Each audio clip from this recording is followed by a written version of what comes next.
Welcome to Purpose After Sports, where we interview athletes to share their post-sport journeys and explore how they are reinventing what it means to compete. Today we have Chad Hobbs, former athlete and now entrepreneur and business owner. What's up, Mickey? How are you? I'm a little bit disturbed by the former athlete, but that's fine. Go ahead. Sorry, yes, still current athlete. I did just turn 40. So 36 and a half. So happy to have you. So we done an interview with you in the past, and I just kind of want to go deeper into your sports history, and you just have a lot of knowledge to share of being an athlete, but also what it takes to succeed afterwards. Yeah. Okay, so walk me through your sports history. I want to know it all. You want to go way back? Yeah. Okay. So I was definitely always just a really active kid. Travel sports weren't as big back then, and definitely being from a small town than they are now. My mom lived in a town, Saybrook, 700 people. My dad lived in a town of like 400 people in Bellflower. So didn't have a ton of options, but just always outside. We'd play basketball in the park, baseball, pick up football, just whatever. And, you just mix in with the older kids, whatever. I was always that kid that just kind of like showed up and be like, hey, can I play? Like that. But as far as organized sports, I probably started playing like Little League baseball in second or third grade, tackle football, I think in third or fourth grade. I did start playing travel baseball, I think in like fifth grade. And then basketball, school basketball started in fifth grade for us. So just always playing. By the time, I got to seventh grade, I just played football and basketball. After my freshman year of high school, I just went down to basketball only. Ended up going on a full scholarship to Lakeland Junior College down in Mattoon. Played 2 years there, and then up to a school in North Dakota called Mayville State for my last 2 years. What kind of led you into being athletic or in sports? Was it a parent kind of leading you there, or you just were seeing kids do it, or? Yeah, I think it was just kind of the culture back then, especially where I was from. Not to sound like a true old head, I am 40, but but like, back then it was maybe one kid on the block had like a video gaming system, or especially early on, right? There weren't travel sports everywhere, and there was no phones, no tablets, stuff like that. So it was just like, hey, parents would be like, hey, go outside, figure it out. You know what I mean? So then you'd pull up on your bike to, you'd see some other bikes at the grade school or the park or whatever. You'd pull up and you just start like playing ball or whatever it is. Sometimes the neighborhood kids would be playing baseball and we'd all just divide up and figure out how to play a baseball game. Same with basketball, football, all that. Just tackle football in the park with no pads. Yeah. And so I just always like to be active. I'm a true, ADHD type kid. And the activity always kept me focused. I was the kid that couldn't sit still, in class or at home or whatever. I'd have to get up and just be doing something. Yeah. So activity always brought that focus for me. So kind of walk me through college. How was that transition from high school going into college, and especially starting out at JUCO? Yeah. My high school experience was amazing. I absolutely loved it. I had an amazing coach that had a huge impact on my life. He was like a second dad to me. Still very involved in my life and mine and his today. We experienced a lot of success in high school. It came very easy. The one thing, then going to junior college, where it's like, all right, now you're playing against grown men. We had guy on my team is, mid to late 20s, right? And I'm 18 coming in and, probably not as physically developed as I should have been. Never really took the weight room serious, which is ironic because that's what I do now, right? But I think that helped lead to that. But I was always kind of injured in college. Like even that first summer, I remember we were playing in a exposure camp for junior college and just really bad ankle sprain, never had one up until that point, other than like a tweak, that you can still go finish practice. This put me on crutches for a couple weeks. So really bad ankle sprain, and then it was, a sprain of the other ankle, a dislocated finger that freshman year, just everything. It was wild. That first year, I think we started our team with 17 guys on the roster, and by second semester we had 8. Wow. So Yeah. just whether it was grades, injuries, whatever. So it was definitely a very, very different experience than where I came from high school. Yeah. So but overall it was a good experience. Made some good friends, and just helped me kind of shape who I am today. It got me even going up to North Dakota and getting injured up there and redshirting my junior year, and then all that. I think it shaped me into what I wanted to do today, and that was, try to hopefully be able to prevent that for other young athletes and get them to taking their body serious, and what a good strength conditioning program looks like and how it can be applied in a year-round setting. And just it was a wild experience, but it was fun. So walk me through making that decision. Was it always JUCO? Did you feel like it was the only option? Yeah, I mean, then I started playing AAU going into my junior year. That's the first time I played AAU ball. I think back then I was a little naive. I thought I was better than I was. I can admit that today for sure. But it was like, for me, it was like, D1 or bust, D1 or bust. And I was not a Division I basketball player, definitely not. But so for me, college became a business decision. Not coming from very much money at all. I knew I did not want to be in debt and go the student loan route a ton and all that. So I was just going to go wherever was free, basically. Yeah. So I had a couple offers, mainly junior college. A lot of D3s wanted me, but mainly some junior college offers out of high school that I took. And the plan was, okay, I'm going to play junior college for 2 years, and then I'm going to go D1. And then, I started to realize in junior college that I was not going to go to that level. But, there was, could I go D2 for money? Could I go to an NAIA school for money? Because that was always top of mind for me. I'm not saying that's right for everybody. Everybody has a very different situation. But the only reason I really did not entertain the Division III route was finances. Yeah. I think I probably, had I gone to one, I may have had a better 4-year playing experience. But, it was kind of came down to a financial decision for me. So ended up at an NAIA school up in North Dakota called Mayville State. Okay, now walk me through transferring and how that feels coming in as a junior when, relationships are already established. Yeah. You kind of have to speed up the process. Yeah, so I went to a unique situation because a coach had taken over the year prior up in Mayville State. His name's Craig Smith. He actually is now the head coach of Utah University. So he's a very, very good coach. He had taken over the year before I got there up to Mayville State. Brought in a lot of junior college transfers that year. The next year, a lot more junior college transfers. So we all kind of had a bond right away as guys are coming in the gym, like, oh, there's a guy shooting. Is he on the basketball team? It's like that the first couple weeks of school, you're kind of meeting everybody before everybody really gets together and we have a team meeting. You don't really know who on campus is a basketball player or not. So kind of in the gym, you're like, what's going on with that guy over there? He's shooting all right, I'm sizing him up. He's about my size, might be my point guard competition. But the more we talked to everybody, about 75% of the team was junior college transfers. So yeah, it was cool. We all kind of shared that experience. I will, a quick little side note, our first, I think it was like a preseason open gym or something.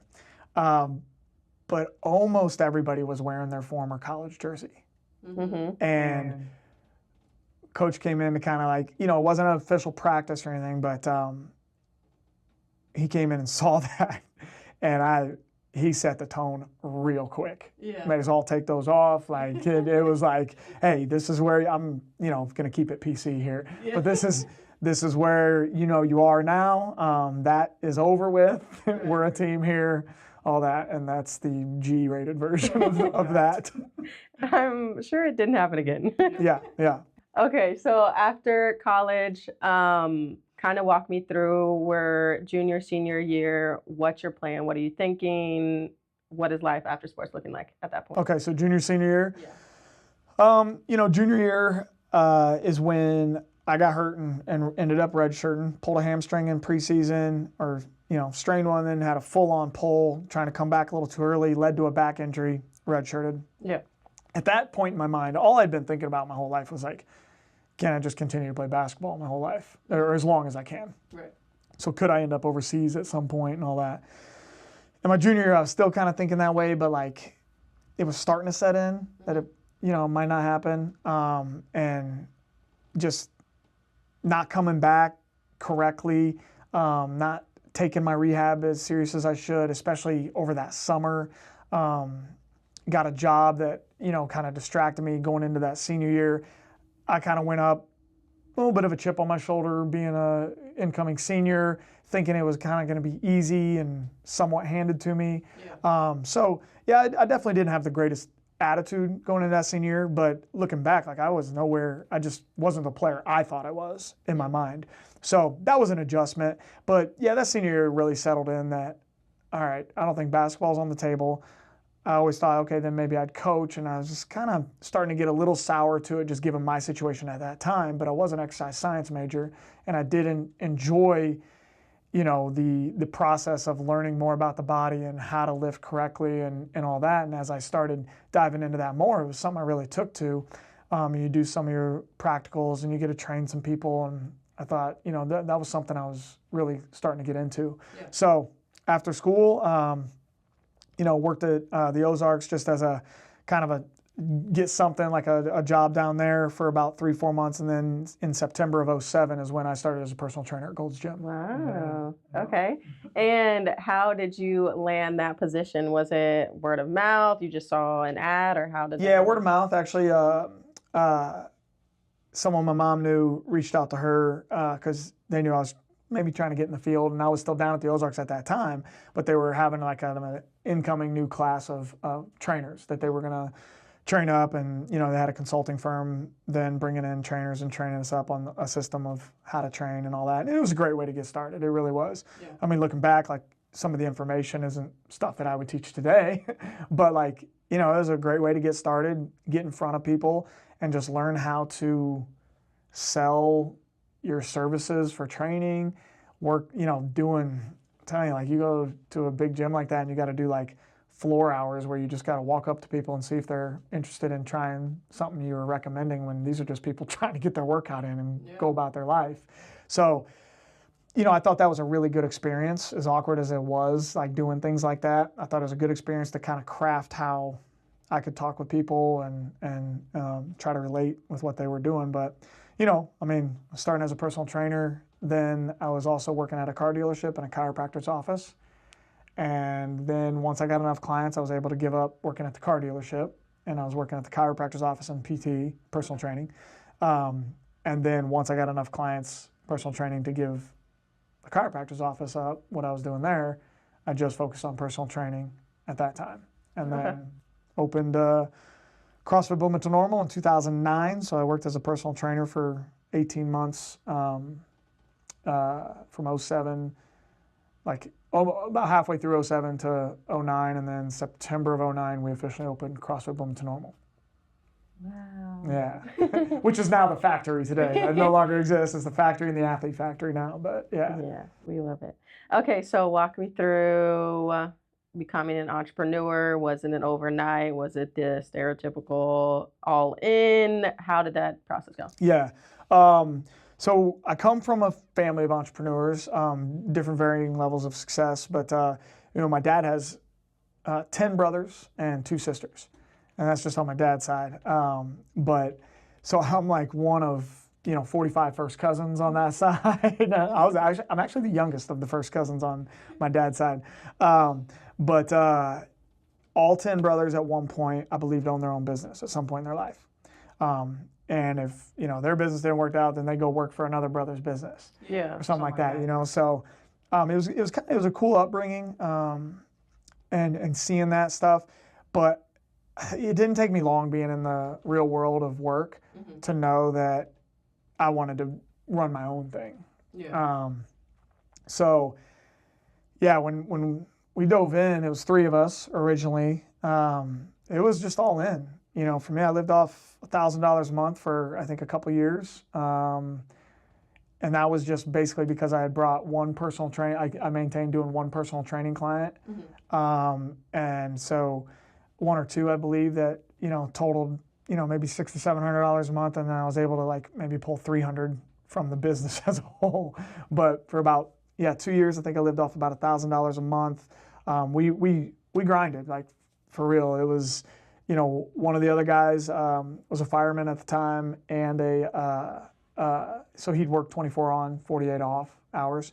But he had secure income, you know. And then my other partner at the time was in a little better situation than me, but we really just dove right in and put every dollar back into the business. We all had that growth mindset. We could feed off each other and grow the business. And myself and JJ actually bought Josh, the other partner, out in 2011 or 12, I believe. And then I bought JJ out in 2015 or 16, somewhere in there. So I've been the sole owner since then. But, you know, we had a great business relationship. We weren't always on the same page, which, you know, I think it's no partnership or three-person partnership ever is. But we were always able to work things out pretty well. We all still keep in touch to the day. No enemies were created. So, I mean, it's been very, very fortunate, in the business setup. Were there times, because we'll get into the success it is now, but were there times where I can't do this anymore, giving up, or just like having that self-doubt? Oh yeah, all the time. Starting out, you know, like I always tell people, like when you're starting a business, I feel like you can get through the first year for sure, maybe two, off excitement alone of what you're building. Right? It doesn't matter, no money's coming in. You have this vision, and you are just, excitement is carrying you through everything. Even though, you know, sometimes you're working, you know, you're at your place at 5 or 6 a.m. and you're not leaving until 8 or 9 because you're working on things past hours, and you're just always thinking of what you can do. You catch yourself wanting to fast forward 6 months to get to this spot. Now I want to fast forward to here's to where I got that set up. But you have to take a step back and kind of enjoy the process. There were always times of self-doubt. For me, I was relatively risk adverse in the sense of I grew up, you know, not really with much money at all. So I was used to being, you know, for lack of a better term, poor. So when I started the business, it's like, all right, if this doesn't work out, I'm just in the same position I've always been. You know, so that's what made it easy for me to just jump right in. But then when you are starting to build it and it's starting to grow a little bit, then it's like, I don't want to let people down. And that is where that fear of failure really creeps in. And like, you know, you think something happens and you're going to let however many members you have down, you're going to let your partners down, your significant other down, all that. So that's where it really starts to creep in. Then, you know, you go through these periods of growth, and you didn't have your systems created for that growth. And now it's like, oh, now I'm here, but I don't have this set up. So yeah, I mean, we did not know a ton about business. We knew we could offer a great product. You know, and that's something we always hung our hat on, was our product of training. But the business has been a work in progress. I mean, I tell everybody, it probably took me 10 years to learn how to run a business, and we just had our 15-year anniversary. So, you know, do the math. But yeah, there were a lot of ups and downs. There were a lot of kind of soul-searching moments of, you know, had some opportunities in the mid-20 teens to possibly travel around, working with some NBA players, doing some stuff like that. We're joining like seminar staffs of training, and ultimately I just had this draw back to this place where I didn't want to leave it. So that's where we're at. So you did. It's an amazing accomplishment, just have a 15-year anniversary. Let's talk about the past couple years of success, what that has felt like. Is it still that I'm not finished mindset? Do you get to sit back and realize what you've accomplished, or where's your head at now?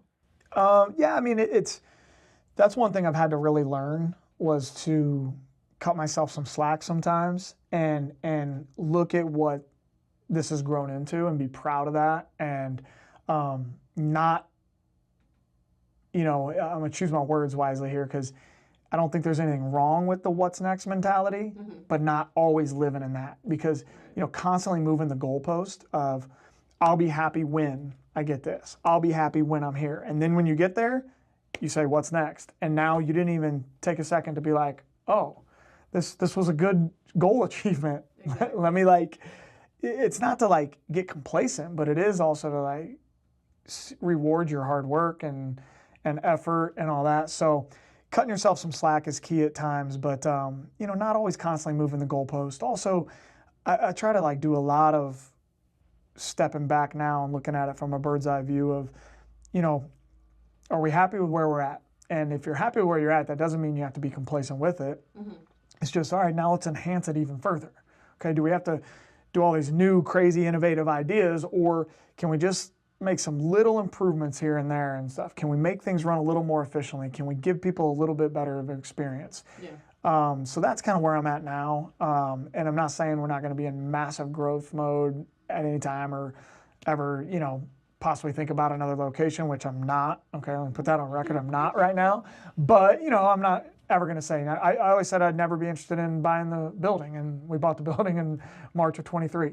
Yeah. So things can change. But my sole focus now is we have 7 full-timers, that's including myself, so 6 plus me, and then 7 part-timers. My sole focus right now is I take that very, very serious, that 7 people here work full-time, and this is how they provide for themselves and their families. Yeah. So that is my sole focus. Keep this ship rolling, so that can keep going, and then they can grow their financial income to where they're even more comfortable in life, right? So thinking of creative ways, whether it's remote programming and extra personal training and nutrition work and all that stuff, to add value to our members, to get a better experience here, whether it's the athlete factory, the factory group training, or personal training. What's where we can add more value to our members? That's always the primary focus. And then that I want to, pass on to the coaches to be able to take that and run with it, Okay. So talk to me about, was there a moment in your transition from an athlete to being a retired athlete where you were deciding what your path was going to be? Was there a confusion, or you just knew, I'm going to follow what I, was with my degree, things like that? Yeah. I knew I wanted to get in something into the physical space, but, just right out of college, there wasn't really a job, that just spoke to me right out of the gate. And then I ended up going to work at the Ozarks for my cousin's company for about 3 months. And then, that's when the Gold's job was presented to me as a personal trainer. So I was like, all right, well, this is a good transition in, and now we'll figure it out. But, you still you're just out of college from playing college ball, and you still are kind of could I still play some ball here and there? You're joining men's leagues, you're doing that. It's that you're still kind of in that routine, because you don't really know what to do with yourself when that's been your whole life. So it's a weird transition for sure, but I think it's drawing on that routine that you developed, right, through sport, and those lessons you learned, right, be on time, right? I think every athlete can realize how important it is to be on time if you've ever been late for something, or a teammate's been late for something that was team organized. So be on time, the leadership ability that you learn through communication with your teammates and your coaching staff, and just all that stuff, trying to present yourself in a positive light, as a reflection on the team. Yeah. So now can you tie that into, okay, present yourself in a positive light in the community when you're working, all right? That's a reflection as to where you work. And if you work for yourself, that's a reflection of your own brand.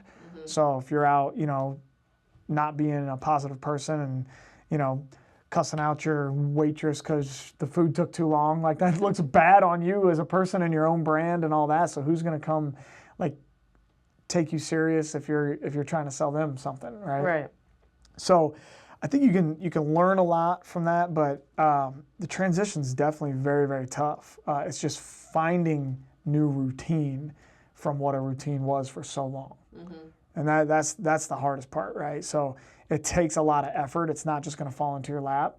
But yeah, I mean, for me, I think it was just finding that routine that worked best. Do you think you ever struggled with your identity? You knew your situation was unique because you went in and you kind of knew and were happy with your degree, at least at that point. But did you still have that loss of identity after your last game or leaving college? Yeah, I mean, it's it's tough, right? That's just what you associate yourself as Yeah. so much, and people do. They've all, I moved back to the area I was kind of from, so through high school basketball, like, I had a decent amount of connections in the area, and coaches and all that stuff. You could draw on that stuff, but yeah, I mean, it's tough, right? Because you're like, all right, now this is who I am now, but 6 months ago I was a basketball player. you know, so yeah, it's tough, but I think it's important not to get caught up in that and just, all right, this is my life now. This is what I got to do in the moment, and just plug away. I mean, because when you're in your early 20s, you're out of college. I mean, to me, that's like just go mode. You got the energy to do it.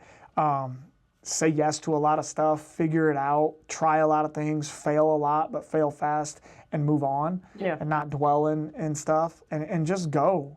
Just live kind of day to day, but have your vision and your plan to get there. But yeah, I mean, there can be some identity issues for sure. So I know that you journal just because I've kind of talked to you about that's been something that helps me. And I think it's a great outlet. Can you kind of talk about your journey with journaling, how you got started, how you use it now in your life? Yeah, I think it's super important. And again, as someone who's not a very type A person, routine does make me a better person, but I don't always follow it. So it's like getting back to it whenever I can. And then when I do it, and then you see those positive effects, I stay in it for a while, right? But anyways, what led me into journaling was I'm really big into Stoicism.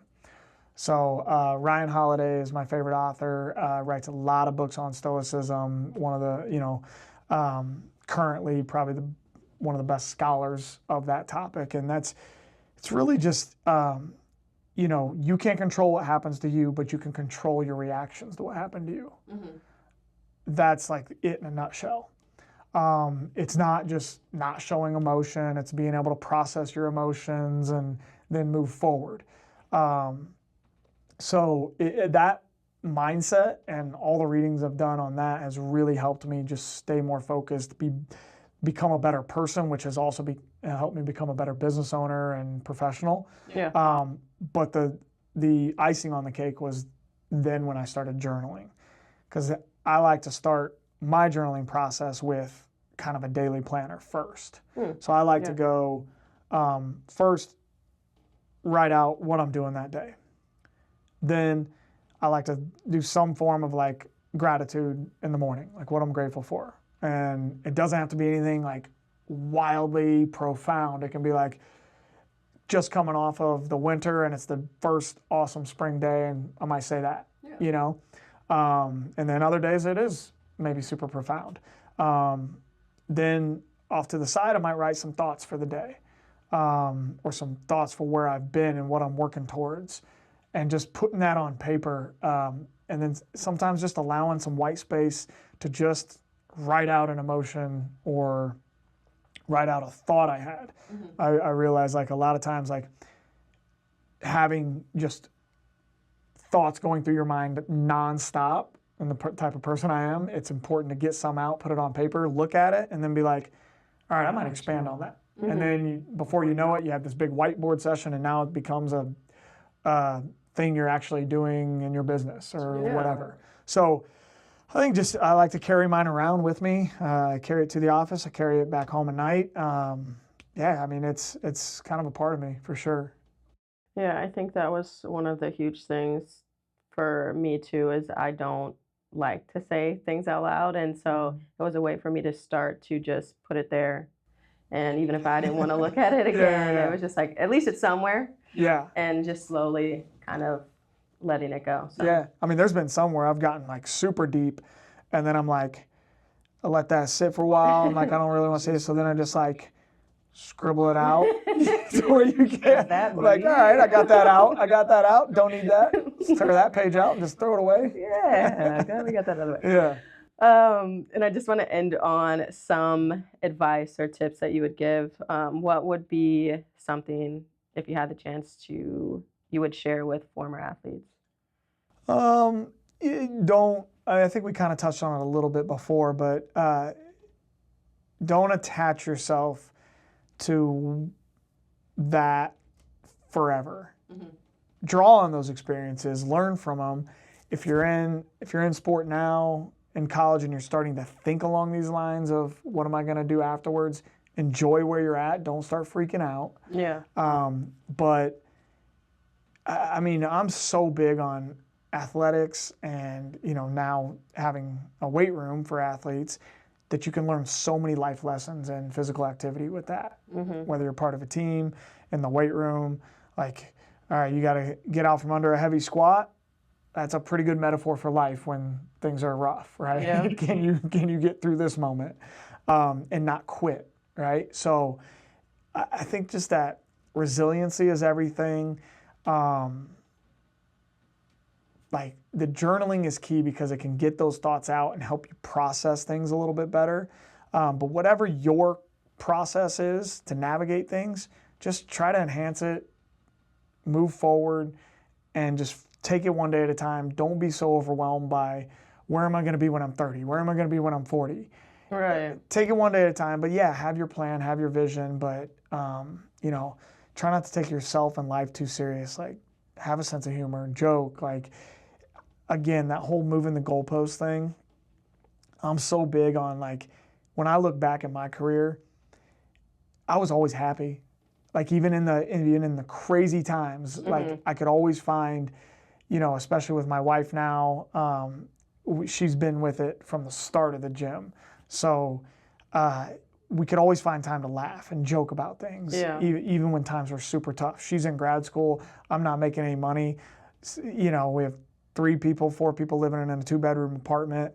But we could always find time for that sense of humor and to laugh and, like, not take life so serious, but also still know you're still working hard. Mm-hmm. I think it's really important not to lose your sense of humor through all the crap you're going to go through, because you're going to go through it. That's why one of my favorite books, a Ryan Holiday book, is Obstacle is the Way. It teaches you that life's not always going to be easy. You need to start to learn to expect obstacles to come into your path, mm-hmm. rather than being surprised when they do happen, because they're going to happen. So why be surprised about it? So you might as well start kind of thinking ahead, realizing things are going to happen. People are going to die. Your pets are going to die. And it's the worst to think about that. It's awful. It's got dark. But no, like it sucks to think about, but it's going to happen. Yeah.